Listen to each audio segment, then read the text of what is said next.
Did you know that more than 90% of you are not subscribed? Let's fix that. Those are rookie numbers. Alright, welcome back to another miscellaneous one-off anime review. Ooh. In this video, we will be discussing the long-running series and show, The World God Only Knows. I'm gonna be honest, this video has been a long one in the making, just because I've really kind of been lazy with trying to record this one. Because granted, I thought it was just gonna be a case of like, oh, it's a 3-season show, I'll watch that and then make a quick video out of it. Because when I was first getting into it, I was like, alright, this is fun. This looks like something I'm gonna cover. But little did I know the journey I'd have to be going on for this. Because for this review, I'm gonna be covering not just the anime of The World God Only Knows, but I will also be covering the manga, because boy, was I not ready for this mess. So first little segment here will be discussing the anime, and then the last little segment will be us discussing the manga. Pretty much the story of The World God Only Knows. It's following our main character, Keima Katsuragi, who is in high school, and he's an avid player of, shall we say, gal games, you know, visual novels, those kind of games, and it's not just that that's a hobby of his, that is his entire life. From his perspective, he has pretty much accepted just like the 2D world is much better than the 3D one, and I'd rather just live my life like this than like this, because the real world is so fucked, and I can't exactly disagree with him. At one point, he receives an email on one of his things, pretty much asking him just like, oh, you claim to be the conqueror of all women or whatever in this 2D world. I'd like to invite you to accept this challenge then. Of course, he's just like, alright, sure, I'll accept it. And then all of a sudden out of nowhere pops this girl who claims to be a spirit hunter. She gives this long ass name that I don't remember what it actually is, but it ends up that they shorten her name to just being Elsie, and her goal is to track down these loose souls that have taken refuge inside these girls who have a gap in their hearts, or you know, something missing, or there's something that they want and the demons take over inside them, and their goal is to get those lost souls out. And of course Keima's just like, no, I'm good, fuck off. By the way, this contract, you signed it. There's a collar around your neck. It's kind of permanent, and if you don't complete this, we die.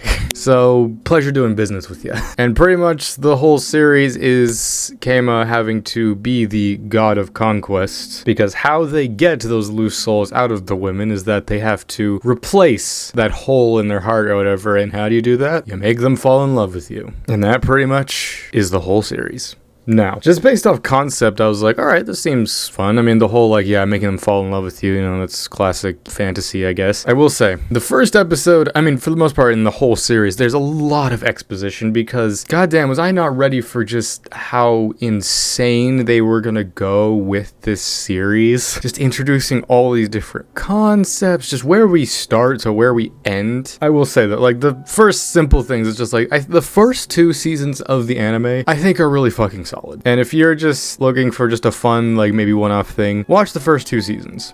Don't watch season 3. We'll get to that later. The kind of fun part about the series is just how Keima goes about like making these girls fall in love with him. Granted, like every time it happens, for the most part, it always works, like how he does it. Like I was waiting for the one point where he would come across a girl who was just like, nah, I'm not interested in you. It always starts out that way, but then like a couple episodes or chapters later, then it's like, alright, we're good, kiss, sealed, done. Now, of course, you would expect maybe a show like this to maybe go down like the harem route, because at one point he has like 14 girls that he's conquered. The thing is, like, once he seals them, not fate, but like once he kisses them and the spirit is released and captured, they conveniently forget the memories of all of that. Of course, Keima doesn't, but like the girls forget everything. So it's like, that's sad. But it does introduce interesting stuff later. Again, I'll talk more about that once we get into the manga side of things. I will say, the show version is done amazingly by Studio Manga, who has done stuff like Samurai Champloo,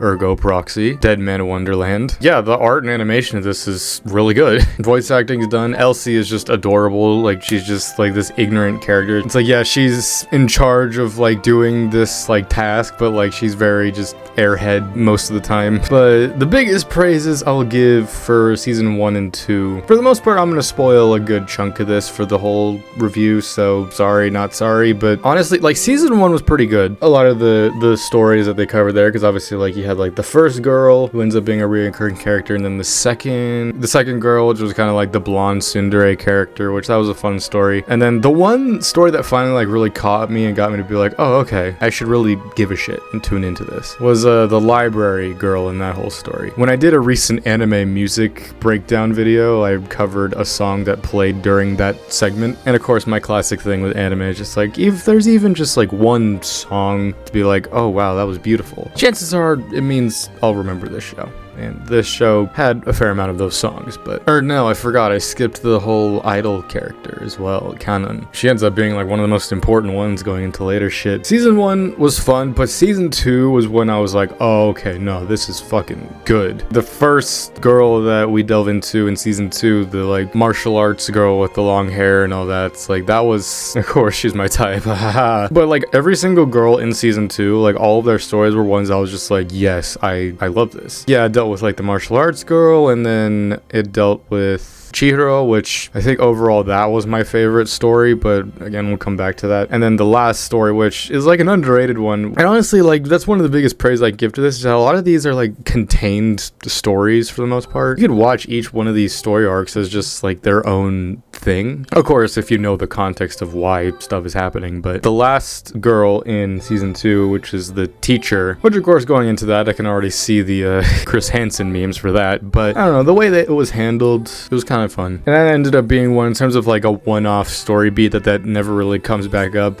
I think I liked that one the most. Just about this teacher who was first becoming a teacher, who shows interest in Keima, and like having to fill that whole thing, and just like they had a fun dynamic and chemistry between the two of them, even though she's a character that never comes up ever again. But Chihiro's story, I saw like a thumbnail for a video talking about her where it's just like from side character to integral character, because yeah, she definitely has the greatest character development when it goes into her story arc, because like for the most part throughout season 1 and the first bit of season 2, she's just a side character. Yeah, she's friends with Elsie and whatever, but then when we go into her story, oh, she like I swear her character design changes. Now, of course, her story obviously ends up being one of the most important ones, because going into the end of the story, I mean, you see why, because she's the one who he ends up with. Which, I mean, it's not just because of this one event, it's then going into season 3. Now we'll talk about season 3 and the whole mess that is. So, season 2 ends, and the last episode, it gives like this big thing of being like, oh, here's what to look forward to, like all these other girls and stuff going into season 2. It's like, dang, this is gonna be a big season. Season 3, let's go. Episode 1, recap, skips all of that, jumps forward. Yeah, season 3 skips about 80 chapters of the manga. The first half of the first episode is like just showing all this, like, yeah, that time I conquered that girl, like, yeah, all this stuff happened, yeah, that was great, so now we're here. It's like, what? I immediately went to like the comments of that episode and I'm just like, please tell me. And then someone was just like, so for context, they skipped these chapters, so you should probably go and read these. And so I was initially gonna be like, how much context will I really miss? And like I watched the whole first episode and I'm just like, I don't know what's happening. Yeah, I know the story for the most part, but like certain characters show up that you've never met before, but our main characters are like, oh, hey, how you doing? What's up? So is that thing dealt with? Like, what's going on? I'm just, yeah, I'm gonna read the manga. I read those chapters in between, and dude, some of those chapters that they skipped were like some of the best shit. I can sort of see why they chose to jump to this story arc to cover. From the looks of things, I don't think there's ever gonna be more anime for The World God Only Knows. If they were gonna finally be like, all right, we're gonna do a full anime adaptation, they would have to go back, and then that'd be confusing then, because it's like, oh, you have to watch season 1, 2, 4, 3, and then it's like, but going into season 3, then after reading those manga chapters, it's like, oh yeah, there you go, makes much more sense, especially with the character of Tenri and Diana, just introducing like, oh, there's not just the souls, there's heaven, there's hell, there's different spirit hunters, the hierarchy of them, the different levels of like old and new hell, and like that all being taken over, this like person known as Vintage who's like trying to overtake it all. It's like, what's happening here? And again, season 3 skips all that, just throws you in and expects you to keep up. I feel bad for anybody who just watched that season without.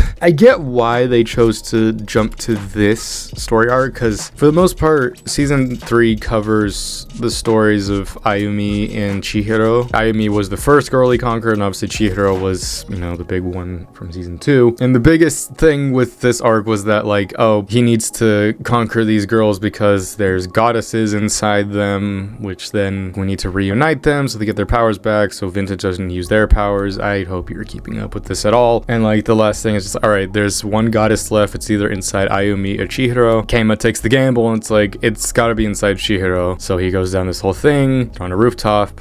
They confess to each other, they kiss, and things are getting real zesty. He questions her and just like, oh, so you remember when we kissed before, right? And then she's like, wait, what? No. And then it's like, the goddess isn't inside her, it's inside the other girl, and it's a heartbreaking scene. And it makes sense then going later into the end why he ends up with Chihiro, because like, he genuinely, I think, does love her. It's just this situation was so fucked, and I loved how they portrayed it, just because like, even he was like, fuck this spirit shit. You could tell just how pained he was to be like, you're not the one, I'm sorry. And then she, of course, she runs off crying, and then like, he even like chases her for a moment and then just like stops by a wall, and it's just like, and then of course it goes into that whole story where then he has to end up with Ayumi, but because Ayumi and Chihiro are friends, it's like that's just budding of things for a little while. And literally the end of season 2, it ends with them getting married, which is just a funny spur of events. I mean, Ayumi goes the farthest with him, just like they get married and shit, but then like obviously we go more into Chihiro's story, and then season 3 ends with all of them giving their like band performance, and Chihiro is crying because the song is just about like, you know, experiencing your first true love and all that. And it's a cool scene, because for the most part the first 2 seasons ended with Keima like going back like into his room, playing games, doing all that shit. But this season ended where he was on that rooftop again, and then he was like, he wasn't crying, at least not externally, but you could tell he was just like, I'm sorry, Chihiro. And it was from that point on where it was just like, yeah, he's probably gonna end up with her like once all this is finally said and done. And it's cool that he actually did in the end, because I think out of all of them she deserved it. But then yeah, season 3 ends there. From that point on, you pretty much just read the last like 100 chapters of the manga, and holy shit, what the hell were those chapters? Because like for a good while it's covering like simple one-off stories, but then all of a sudden it goes into this new chunk of story, which is like a good like 80 chapters, probably more than that, where Keima like goes back in time, like he's a kid again, and it's just all this time travel shit, and I'm just like, holy fuck, what is happening? I mean, I was able to keep up, but like I just understood, just like, we need to go to this place, do this thing, fight this person, get the goddesses all together, end this. It's just like the domino meme, like first episode chapter of this, just like, ah yes, make these girls fall in love with you. The last domino, get goddesses together to prevent the timeline from being erased. I mean, I recommend still reading this. Honestly, to make it less confusing, I would say just read the manga. The anime is good, but just like the whole thing of like, watch these 2 seasons, read these chapters, watch this season, read. Like, I would say just read it. The manga still looks good, and overall it's still a really fun story. Even though I messily tried to explain what was happening in this story, it was still a fun romance and then fantasy stuff with some interesting battles, to say the least, be they both in war and in love, which all is fair in. And at the end of the day, the world God only knows. I would say overall, I would give it a solid 8 out of 10. Just the parts where it loses points is just like the anime side of things. But again, just going off the manga even, I would still just give it an 8 out of 10, just because things get very bombastic very quickly. There's a lot of exposition, a lot of it is just noise. At the end of the day, I still think it's a very fun story, and I do recommend it. Even if you don't want to consume the whole thing, the first 2 seasons of the anime, I still think are very good. And while they may not be the whole story, you get a good amount of pretty fun and cool contained stories. Either way, this was my mess of a review of The World God Only Knows. Join me for many other reviews for anime, manga, everything that'll be coming out to you soon. So until next time, I'm Lancer. Thanks for watching.